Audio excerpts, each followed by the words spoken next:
कळलेलं आहे एखादी गोष्ट असणे, पण ते प्रेझेंट टेन्स मध्ये पोझिशन जे आहे त्याच्यामध्ये एखादी गोष्ट कुणाकडे तरी आहे असं आपण पाहिलं होतं, जिथे आपण हॅव आणि हॅजचा वापर केलेला पाहिला होता.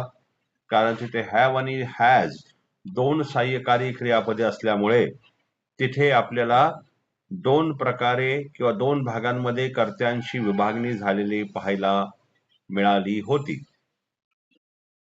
ज्याप्रमाणे सिंपल प्रेझेंट टेन्सच्या ऍक्शन कॉलम मध्ये आपल्याला दोन भागांमध्ये कर्त्याची विभागणी झालेली पाहायला मिळाली, कारण तिथे डू आणि डज हे दोन सहाय्यकारी क्रियापदे होती. त्याचप्रमाणे simple present tense position column मध्ये सुद्धा दोन भाग झालेले पाहायला मिळाले, कारण तिथे हॅव आणि हॅज द्वारे कुणाकडे काय आहे हा ताबा दाखविला जातो. पण सिंपल पास्ट टेन्स मध्ये जसे की आपण ऍक्शन कॉलम मध्ये पाहिलं काल, की एकमेव सहाय्यकारी क्रियापद आहे डीड, आणि म्हणून कर्त्यांची विभागणी तिथे झालेली नाही हा नियम लक्षात घ्यावा. Same simple past tense position column मध्ये सुद्धा कुणाकडे काहीतरी होतं, आता आहे नाही, फरक लक्षात घ्या. सिंपल प्रेझेंट टेन्स मध्ये म्हणजे कुणाकडे काहीतरी आहे, आणि सिंपल पास्ट टेन्स पोझिशन म्हणजे कुणाकडे काहीतरी होतं म्हणजे आत्ता नाहीये. आणि ते दाखवण्यासाठी हॅड HAD हॅड या सहाय्यकारी क्रियापदाचा वापर केला जातो. तर त्याविषयी आता आपल्या स्क्रीनवरती स्लाइड्स येतील, ते आपण बघूया. लेट्स सी स्लाइड्स नाव.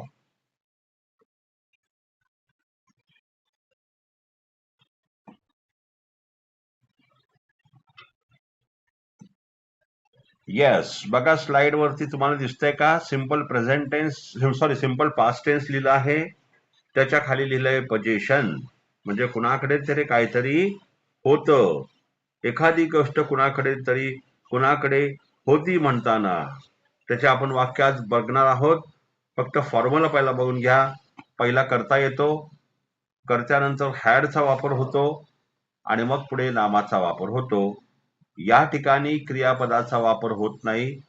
जसा फक्त ऍक्शन कॉलम मध्येच क्रियापदाचा वापर पाहिला आपण, तसा पोझिशन आणि इन्फॉर्मेशन मध्ये क्रियापदांचा वापर होत नाही, कारण इथे कोणतीही कृती किंवा क्रिया घडत नाही. तर या भागात सुद्धा आपल्याला कुणाकडे काहीतरी होतं ही माहिती मिळते, म्हणून इथे क्रिया घडत नाही आणि म्हणून क्रियापदे नाहीत. तर इथला नियम नीट लक्षात घ्या. कुणाकडे काहीतरी होतं म्हणताना subject plus had plus noun, त्यानंतर कुणाकडे काहीतरी नव्हतं असं म्हणताना सब्जेक्ट आहे तसा, पण हॅडची विभागणी झाली बघा, डिड नॉट मदतीला हॅडच्या, म्हणजे सिंपल पास्ट टेन्स मधला ऍक्शन कॉलम मधला डीड जो आहे तो हॅडच्या मदतीला आलेला आहे, आणि म्हणून नकार असल्यामुळे डीड नॉट होऊन हॅडचा हॅव झालेला आहे, हे लक्षात घ्यावे. ज्याप्रमाणे सिंपल प्रेझेंट टेन्सच्या पोझिशन कॉलम मध्ये नकारार्थी वाक्यात कर्त्याप्रमाणे डोंट किंवा डझंट आला होता हॅज किंवा हॅवला मदत करायला, त्याचप्रमाणे इथे हॅडला मदत करण्यासाठी डीड किंवा डिडंट आलेला दिसतो.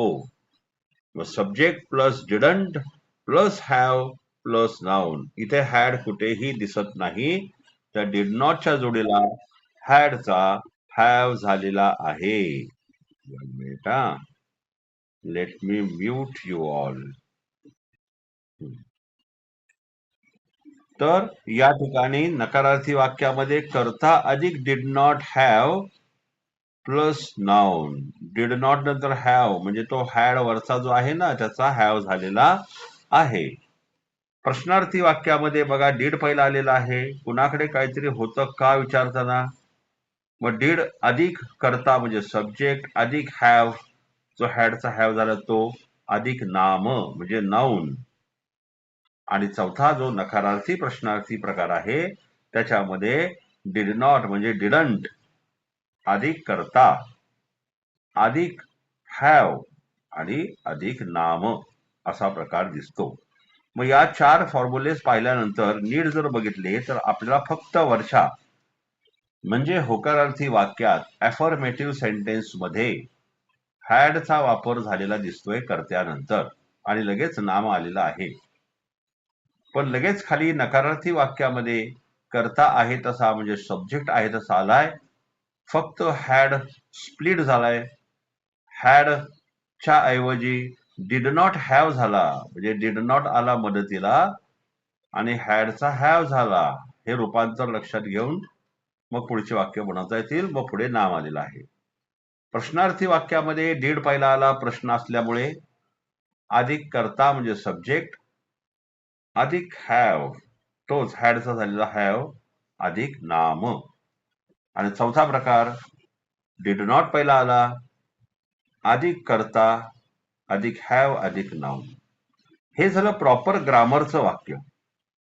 आता जसं मी तुम्हाला simple present tense action position मध्ये सांगितलं की हॅजचा नकारार्थीमध्ये काही नाही घेतलं तर हॅजचा नॉट हॅझंट होतो.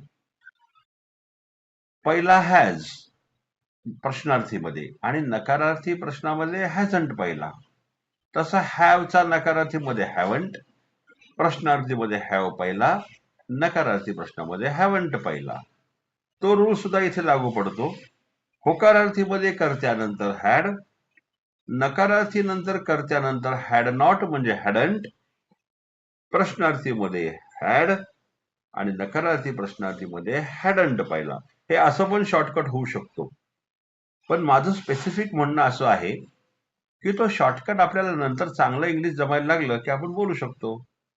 सुरुवातीला हे प्रॉपर ग्रामर शिकून घ्या, बरोबर ना? कारण आपल्याला शॉर्टकट नकोय.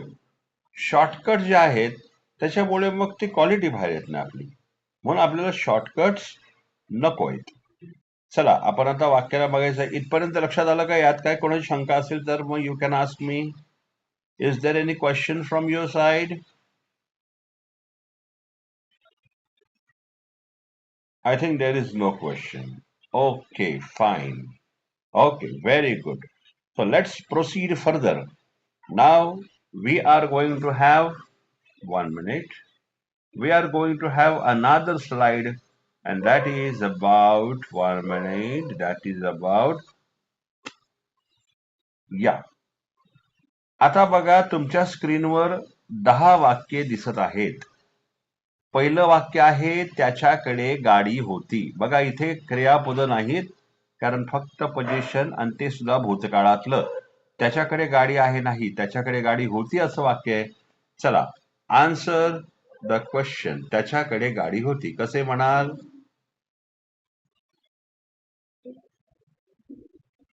येस, ही हॅड व्हेकल किंवा कार म्हणा, जरा काय हरकत नाही. He had a car. आता नकार घेऊ, त्याच्याकडे गाडी नव्हती. येस, शाबाश. He didn't have a car. आता प्रश्न, त्याच्याकडे गाडी होती का? Did he have? Yes, very good. आणि त्याच्याकडे गाडी नव्हती का? Yes, very good, fantastic. आता थोडस मी या एका वाक्यावर थोडं विषयांतर करतो बरं का. थोडं पुढे जायचं ना आपल्याला. मग बघा आता असं तुम्ही एखादा विचारताय, त्याच्याकडे गाडी नव्हती का, मग त्याने का विकली असं म्हणायचंय. तर कसं म्हणणार सांगा बरं? त्याच्याकडे गाडी नव्हती का, मग त्याने का विकली? Didn't he have a car? Then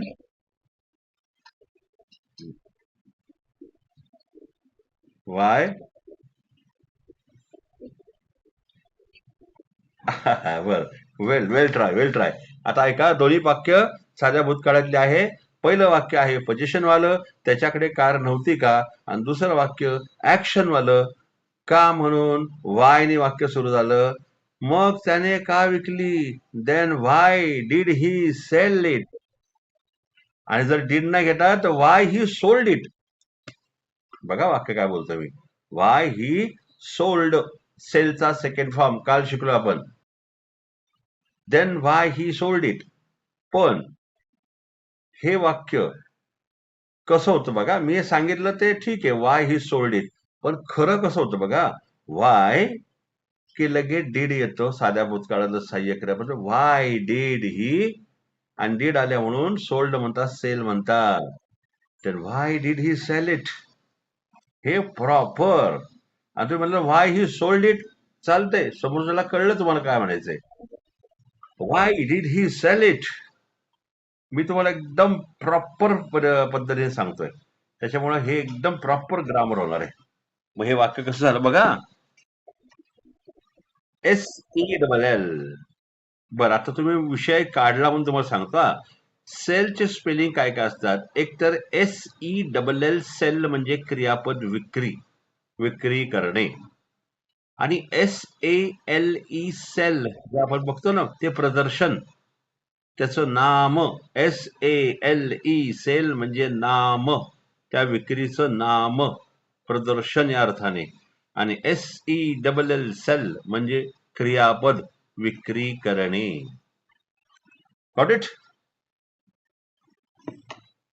आता बघा, मी मगाचं वाक्य बोललो, didn't he have a car, then why did he sell it. आणि तुम्ही जर असं म्हणलात, didn't he have a car, why he sold it. Did नाही घेतला तर वाय ही नंतर दुसरं सोल्ड इट म्हणला तरी चालतंय. पण खरं ग्रामर सांगतं, वाय आलाय ना, म्हणजे WH क्वेश्चन, तर मग मग तुम्ही एक काम करा, सुरुवातीला जे शॉर्टकट आहे ना, ते लक्षात ठेवा. ज्यावेळेस मी तुम्हाला WH क्वेश्चनिंग शिकवेन ना आपल्या भागात, तेव्हा मग मूळ नियम सांगेल. आता तुम्ही व्हाय ही सोल्ड इट म्हणला तरी चालेल, काय हरकत नाही. वाक्य दुसरं, तिच्याकडे पुस्तक होतं. She had a book. Very good. She had a book. वाक्य नीट लक्षात ठेवा बरं का, तुम्हाला दैनंदिन जीवनामध्ये अशा प्रकारचे वाक्य बोलावी लागतात.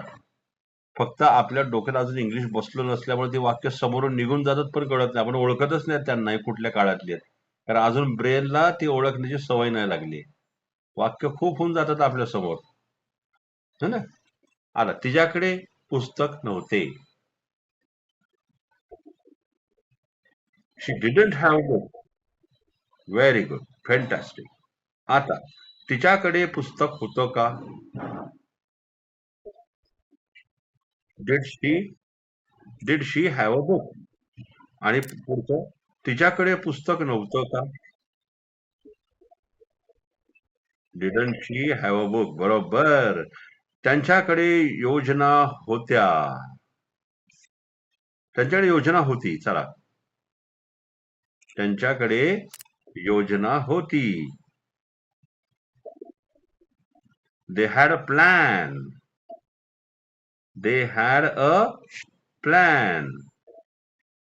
आता त्यांच्याकडे योजना नव्हती. They didn't. येस, बरोबर, they didn't.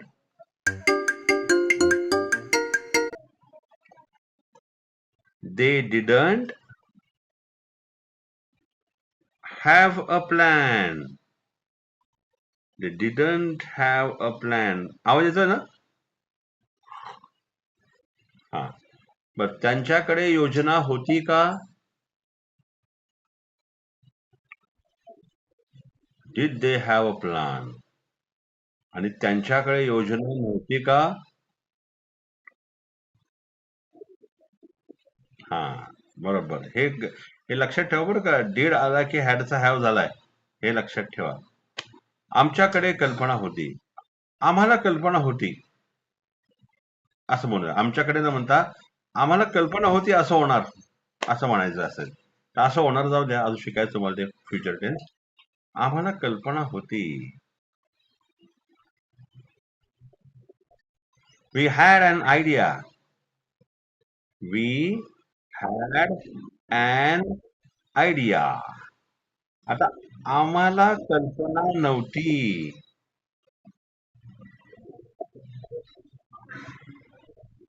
We did not have an idea. Yes, we did not have an idea. आम्हाला कल्पना होती का. Did we have an idea? आणि आम्हाला कल्पना नव्हती का. Didn't we have an idea. असं बघा आता, आम्हाला कल्पना नव्हती का, पण आम्ही काही बोलत नाही. होऊन दे काय व्हायचं ते. असं कधी कधी काहीतरी अशी वाक्य होतात बघा. आम्हाला कल्पना नव्हती का, पण आम्ही काही बोलत नाही. असं आपल्याला बोलायचंय. तर कसं म्हणणार? आम्हाला कल्पना नव्हती का, पण आम्ही काही बोलत नाही. चला. हा. हम्म, हम्म, हम्म, या बरोबर. आम्ही काही बोलत नाही.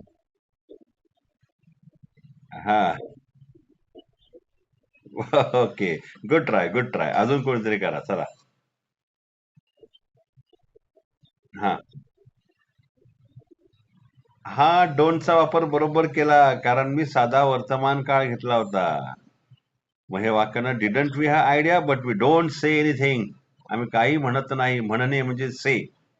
आम्ही काही बोलत नाही तर टॉक. म्हणत नाही से. मग हे वाक्य झालं, didn't we have an idea but we don't say anything. Let it happen what is going on. हे अशा पद्धतीचे वाक्य आपण काही दिवसांनी जोड वाक्य अनेक काळ एकत्र आलेले बोलणार आहोत. चला, पाचवं वाक्य. माझ्याकडे एक स्वप्न आहे, किंवा माझ्याकडे एक स्वप्न होतं, किंवा माझं एक स्वप्न होतं. माझं, आता माझ्याकडेच्या ऐवजी माझं एक स्वप्न होतं. I had a dream. I had a dream. Yes Swapnali ma'am, बरोबर. माझं स्वप्न नव्हतं.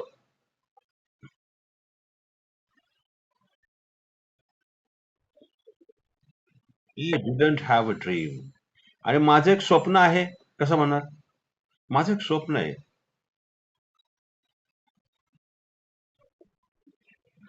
हा, very good. I have a dream. माझं एक स्वप्न आहे की चांगलं इंग्लिश बोलावं. कसं म्हणणार?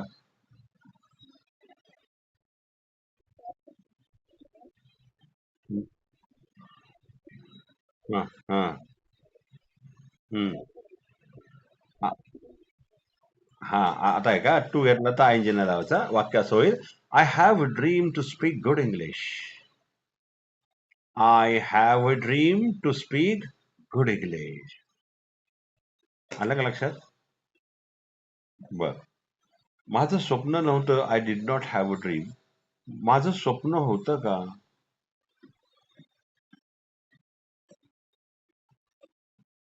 माझं एक स्वप्न होतं का? Did I have a dream? आणि माझं एक स्वप्न नव्हतं का? हा. माझं एक स्वप्न नव्हतं का, की तू डॉक्टर व्हावंस, असं काहीतरी आई बोलते ना मुलाला. माझं एक स्वप्न नव्हतं का तू डॉक्टर व्हावंस, काय तू अभ्यास नाही केलास, असं. Yes, didn't I have a dream that you, yes, you should be a doctor but you did not study. तो अभ्यास नाही केला, यू डिड नॉट स्टडी. म्हणजे ही जमलिंग मधूनच बघा ब्रेन ट्रेन होणार आहे. वाक्य 6वं. तुझ्याकडे संधी होती.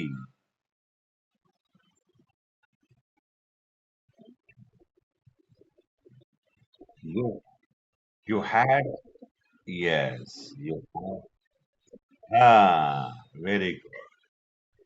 You had an opportunity.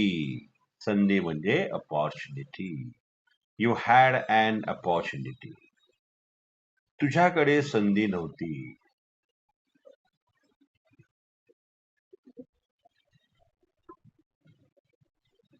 You didn't have an opportunity. तुझ्याकडे संधी होती का?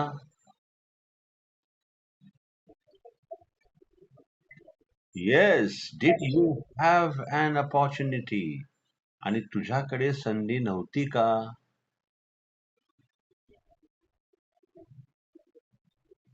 हा. तुझ्याकडे संधी नव्हती का संधीचं सोनं करण्याची, पण तू नाही केलंस. असं बोलताना didn't you have an opportunity, didn't you have an opportunity, संधीचं सोनं करण्याची. कसं म्हणणार? संधीचं सोनं करण्याची. बघा बरं, ट्राय मारा.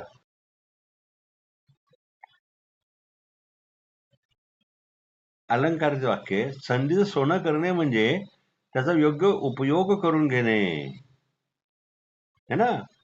मग डायरेक्ट गोल्ड बिल्ड म्हणण्याची काय गरज नाही इथे.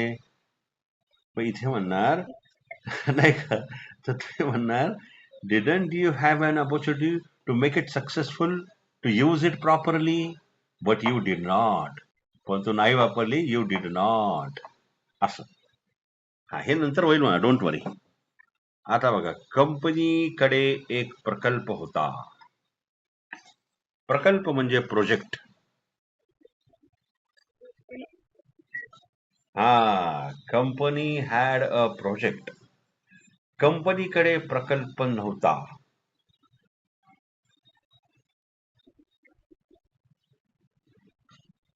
Company did not have a project. Very good.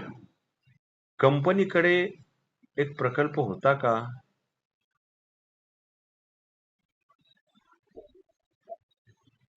बरोबर. हा, did the company have a project. आणि कंपनीकडे प्रोजेक्ट नव्हता का? Didn't company have a project. Very good. Fantastic. आता आठवं. शिक्षकाकडे शिक्षकांकडे म्हणू आपण. शिक्षकांकडे उपाय होता.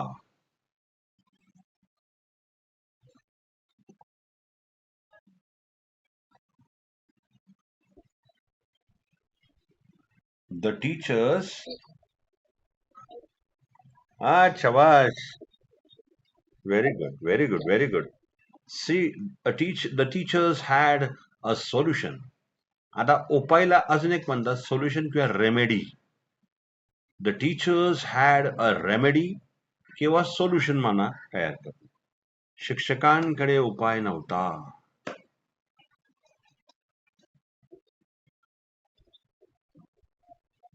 हॅव अ सोल्युशन किंवा a remedy. The teachers did not have a solution किंवा did not have a remedy. आणि शिक्षकांकडे उपाय नव्हता का, होता का?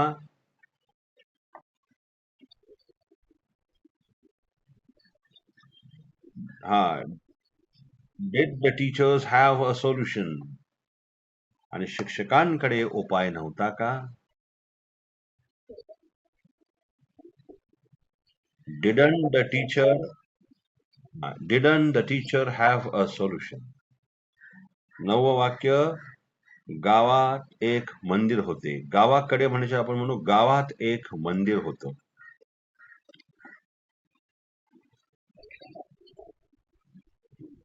Village had a temple. आता बघा 2 मिनिटं, थोडस मी तुम्हाला लक्ष कन्फ्युज होऊ नका, फक्त ऐका मी काय म्हणतोय. गावात एक मंदिर होतं.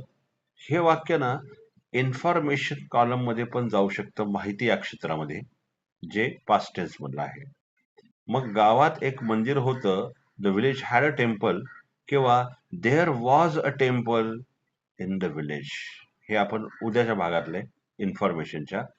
म्हणजे कधी कधी एखादं वाक्य पोझिशन मध्ये पण घडतं आणि इन्फॉर्मेशन मध्ये पण घडतं. याचं एक ज्वलंत उदाहरण. गावाकडे एक मंदिर होतं म्हणताना प्रॉपर हा पोझिशन वाला आहे, कडे दिसतंय म्हणून. मग the village had a temple. पण गावात एक मंदिर होतं म्हणताना सुद्धा the village had a temple किंवा इन्फॉर्मेशन मध्ये वाक्य देअरने सुरू होतं, THERE. There was a temple in the village. हे आपण उद्या बघू. आता आपण पोझिशनच बघूया. कन्फ्युज होऊ नका, काही विचार करू नका, आपण क्लिअर करू नंतर. गावात एक मंदिर नव्हतं. द विलेज, निश्चित गावाविषयी बोलणं चाललं ना. मग गावात मंदिर नव्हतं. गावाकडे एक मंदिर नव्हतं. The village didn't have a temple. Very good. हा, आता या ठिकाणी अ टेम्पलच्या ऐवजी द टेम्पल्स म्हणा, कारण निश्चित गावाविषयी बोलत असताना द आपण विलेज म्हटलं ना, तर टेम्पल पण द मध्ये येईल. The village had the temple. The village did not have the temple. गावाकडे एक मंदिर होतं का?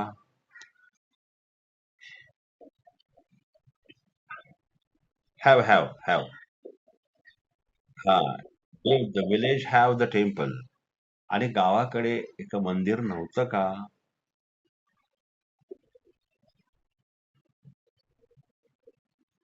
Didn't the village have the temple? Yes. तिच्याकडे कारण होतं. हा, शबाश. कारण म्हणजे रिझन. इथं क्वेश्चन नाही बरं का, कारण म्हणजे. शी हॅड अ रिझन. तिच्याकडे कारण नव्हतं.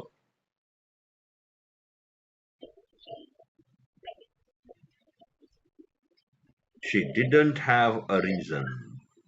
परत सांगता, शी डिडंट हॅव अ रिझन. तिच्याकडे कारण होतं का?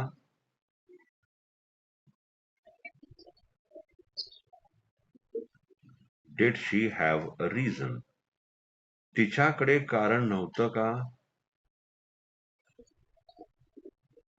Yes, didn't she have a reason. बघा, आता ही सगळी वाक्य जी आहेत ना, ही सगळी वाक्य आहेत simple past tense position कॉलमची.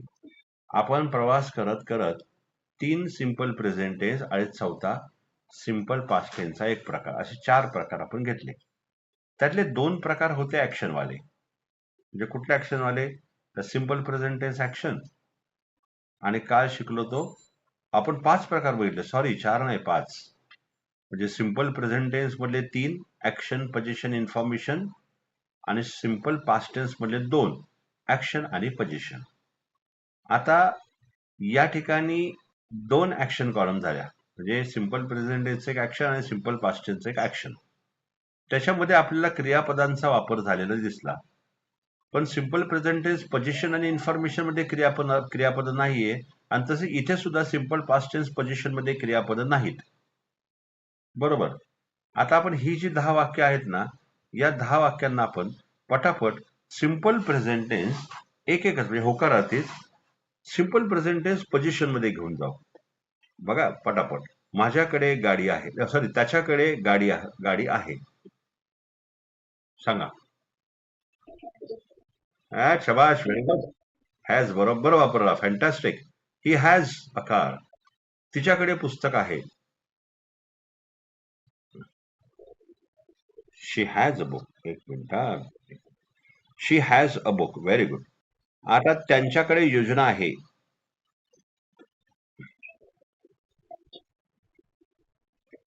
They have a plan. Very good. Very good. Very good. Fantastic. They have a plan. आमच्याकडे कल्पना आहे.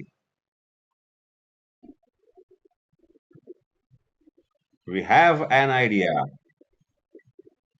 We have an idea. माझ्याकडे एक स्वप्न किंवा माझं एक स्वप्न आहे.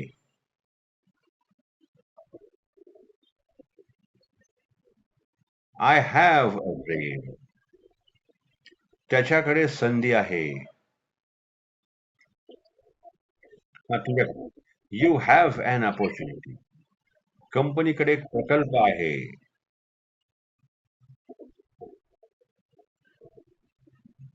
Company has a project. शिक्षकांकडे उपाय आहे. हा, हा, टीचर्स हॅव म्हणायचं, कारण टीचर्स पण एक वचनी. The teachers have. हा, नाही, ते वरती टिंब राहिलं. शिक्षकाकडे जर म्हटलं ना तर मग हॅज बरोबर आहे. The teacher has a solution. आणि शिक्षकांकडे म्हणलं तर मग हॅव येईल. The teachers have a solution. तर शिक्षकाकडे म्हणलं तर ठीक आहे, एक वचन घेऊ आपण, मग हॅज बरोबर. हा, गावा गावात गावाकडे एक मंदिर आहे. हा, the village has the temple. आणि तिच्याकडे कारण आहे.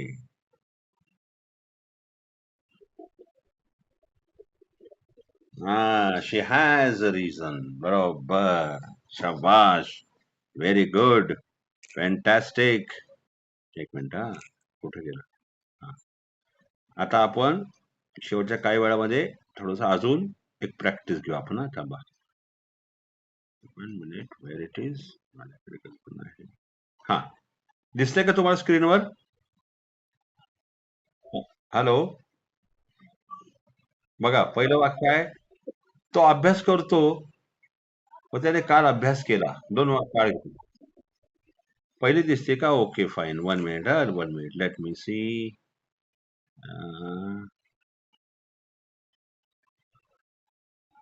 नाही नाही नाही, समथिंग हॅपन्ड. ही पहिली दिसते ना?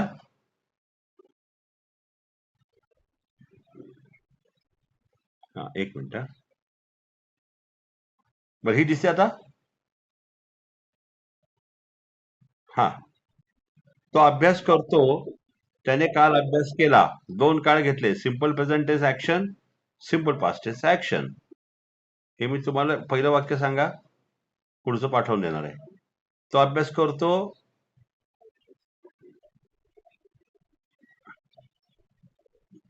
हा, अजून?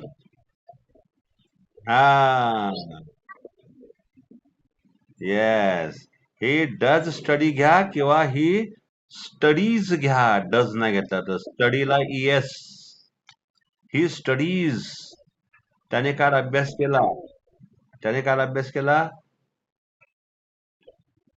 हा, म्हणजे पहिल्या वाक्यात दोन काळ आले, ही स्टडीज, आणि कॉमा नंतर ही स्टडीड यस्टरडे. ती रोज गाणं गाते, तिने काल गाणं गायलं. हा, she sings a song every day and yesterday she sang a song. तो सकाळी फिरतो. मी मी सकाळी फिरतो, मी काल फिरलो. फिरणे म्हणजे वॅन्डर.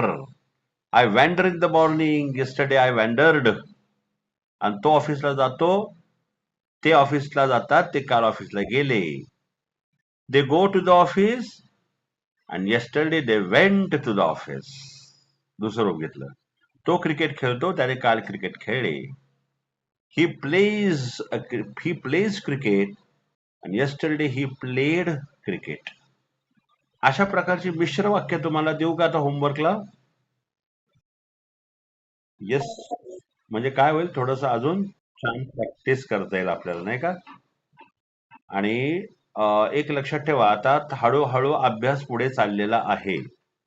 त्याच्यामुळे काही गोष्टी तुम्हाला कन्फ्यूज करतील. काही गोष्टी असं वाटेल की मला कळत नाहीये. पण अशा वेळेला त्या ठिकाणी म्हणजे काय त्याला म्हणतो आपण, कन्सिस्टंट राहणे आणि नाही समजलं तर ते समजून घेणे हे महत्वाचं आहे. सो काळजी करू नका. एकदम सोप्या भाषेत मी घेतोय आणि लवकरात लवकर. कन्फ्यूज होतं, व्हेरी गुड, अगदी बरोबर बोलला तुम्ही मॅम. कन्फ्यूज 100% होणार आहे. पण त्याच्यावरती एकच उपाय, निरंतर वार करणे, निरंतर समजून घ्यायचा प्रयत्न करणे. कन्फ्युजन तुम्हाला त्या ध्येयापासून बाजूला हटवण्याचं काम करतं. पण आपण हटायचं नाही, तेव्हाच ते कन्फ्युजन दूर होतं. मी बेस्ट एक्झाम्पल तुम्हाला दिलं होतं. मला आता परत सेशन सुरू होईल ना पुढचं, तेव्हा मला आठवण करा पहिल्यांदाच. मी तुम्हाला एक बेस्ट एक्झाम्पल देतो, कन्फ्युजनवर मात कशी करायची. आणि मग मस्तपैकी आपण कन्फ्युजन वरती मात करून जबरदस्त प्रवास करूयात. आणि मला वाटतं एकदम सोप्या भाषेत चाललंय, समजतंय तुम्हाला? अशा पद्धतीने ऑनलाईन वर्कशॉप्स खूप कमी होतात, विद्यार्थ्यांचं इंटरॅक्शन इथं होतंय. So you are doing very good, fantastic. स्वतःमध्ये थोडासा बदल जाणवतोय का? थोडासा प्रत्येकाला लाईट? खूप नाही? Yes, I am, yeah, very good. I can feel change in me. असं पुढं पुढं खूप सुंदर सुंदर आहे. आणि मग मजा येणार आहे, डोंट वरी. आता अजून प्रवास लांब नाही गेलाय. कोणाला जॉईन व्हायचं असेल तर सांगा, कारण एकदा का सुरुवात झाली, सिंपल टेन्स संपले की मग नाही आपण एंट्री देत, कारण नाही कळत. खरं तर आता पण थोडा उशीर झालेलाच आहे. त्यामुळे तुम्ही ज्या तुमच्या बरोबरच प्रवास हा करायचा आहे आणि हा सुंदर प्रवास आपण सक्सेसफुल करायचा आहे. I am always with you, don't worry at all. आता लगेच होमवर्क पाठवतो. होमवर्क जास्त देणार आहे, तो होमवर्क छानपैकी करा. सगळेजण पाठवतात, मला फक्त ऑडिओ फॉर्म मध्ये काही कमी पाठवतात, तर ऑडिओ फॉर्म मध्ये पण पाठवा. आणि मस्तपैकी आपण या इंग्लिश भाषेला आत्मसात करूया डेफिनेटली. आणि ते असं का म्हणतोय मी, कारण मी मागील जवळपास 2007 सालापासून मी इंग्लिश शिकवतोय. मग 2007 म्हणजे आता झाली बा किती, 18 वर्ष झाली का नाही. 18 वर्षामध्ये सोपं सोपं सोपं करून आपण इंग्लिश बनवलंय आणि ते तुम्हाला समजतंय. शाळेमध्ये पण खूप इतकं सोपं नाही सांगितलं आपल्याला. शाळेमध्ये हा सॅटर्डे संडेला नसतो, आपला मंडे टू फ्रायडे असतो. त्याच्यामुळे मी तुम्हाला 2-3 दिवसाचा रोज होमवर्क देतोय. So Monday ऑनवर्स. ऍक्च्युअली आज मी मुंबईला जाणं होतं, आमच्या त्या भावाला ऍडमिट केलंय. पण म्हणलं आजचा क्लास बुडवायला नको, काय आज रात्री निघता येईल. त्याच्यामुळे आजचा क्लास घेतला विकेंडचा. आपण सॅटर्डे संडेसाठी होमवर्क पाठवतो, आजचा पाठवतो, भरपूर होमवर्क पाठवतो, करून घ्या. Okay. So best of luck. Have a nice time. Enjoy your studies. Thank you all. Thank you all. Yeah. Thank you, Deepali ma'am. And keep growing. Keep growing. Yeah. Okay. Thank you.